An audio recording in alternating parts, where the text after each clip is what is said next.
ক্রিকেটের আরও খবর। জিম্বাবুয়ের বিপক্ষে 2 টেস্ট সিরিজ আয়োজন নিয়ে সমস্যায় পড়েছে বিসিবি। এই সিরিজ নিয়ে দর্শকদের মধ্যে কোনো আকর্ষণ না থাকায় সিলেটে প্রথম টেস্টে সরাসরি সম্প্রচারের ব্যবস্থা এখনও নিশ্চিত করতে পারেনি বিসিবি। কিছুদিন আগেও জিম্বাবুয়ে ছিল ক্রিকেটে বাংলাদেশের প্রধান প্রতিপক্ষ। বাংলাদেশের প্রথম টেস্ট জয় এসেছিল এই জিম্বাবুয়ের বিপক্ষেই। কিন্তু বর্তমানে জিম্বাবুয়ে দলটি অনেক দুর্বল দলে পরিণত হওয়ায় এই হোম সিরিজকে নিয়ে বাংলাদেশের দর্শকদের মধ্যে কোনো আগ্রহ নেই। টেস্ট সিরিজের সম্প্রচারের বিষয়টি এখনও নিশ্চিত হয়নি।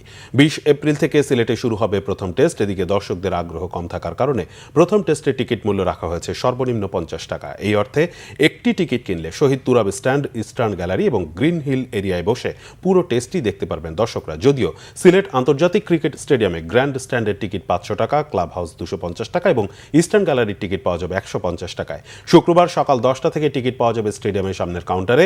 রোববার থেকে মধুমতি ব্যাংকের আম্বরখানা ব্রাঞ্চে দেওয়া হবে টিকিট। এদিকে বৃষ্টির বাধায় জিম্বাবুয়ে দল বৃহস্পতিবার পুরো সেশন অনুশীলন করতে পারেনি।